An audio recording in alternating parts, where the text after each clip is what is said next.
Hello, my dear students and job seekers. Today we discuss about some important rules passive to active.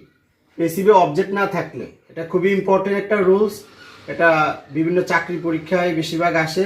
Active করার সময় সেন্টেন্সের অর্থ অনুসারে আমার সেন্টেন্সটা কি বলতেছে, অর্থ অনুসারে one, someone, somebody, none, we, they, people, circumstances, authority, অথবা আমরা অর্থের অনুসারে অন্য কিছু আনতে পারি। যেমন আমি এখানে কিছু এক্সাম্পল লিখেছি, যেমন মাই ফ্যান হ্যাজ বিন লস্ট। এখন আমি এখানে বাইযোগ্য অবজেক্ট নেই, তাহলে আমি সামওয়ান আনতে পারি, আইও আনতে পারি। তাহলে হ্যাজ আর বিনটা উঠে যাবে, হ্যাজ লস্ট প্যাসিভের সাবজেক্টটা অ্যাক্টিভে অবজেক্ট হয়ে গেল। দ্বিতীয় হচ্ছে দ্য শিপ ওয়াজ বার্ন।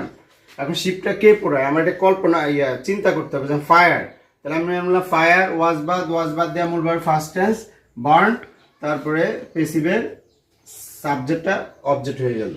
তারপর English is spoken all over the world. এখন ইংলিশটা কে বলে, লোকে বলে, অর্থাৎ লোকে বলে বা কল্ড এগুলা থাকলে বেশি আমরা পিপল আনবো। যেমন ইংলিশ, তাহলে পিপল আমি আনলাম অবজেক্ট হিসাবে, পিপল আনলাম, তারপরে মেজার বাদ দিয়ে মূল ভার্ব প্রেজেন্ট টেন্স, স্পোকেনের স্পিক, তারপর প্যাসিভ সাবজেক্ট ইংলিশ, বাকি অংশ all over the world.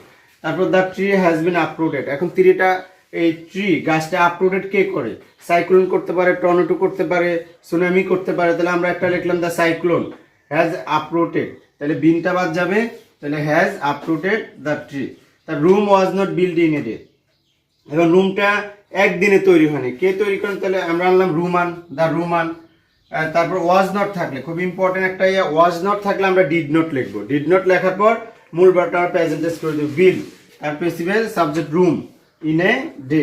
The Padma is call the river of destruction. তোমরা এই কল থাকলে বেশিরভাগ পিপল আনবা, অথবা ইউজ থাকলে উই আনতে পারি আমরা।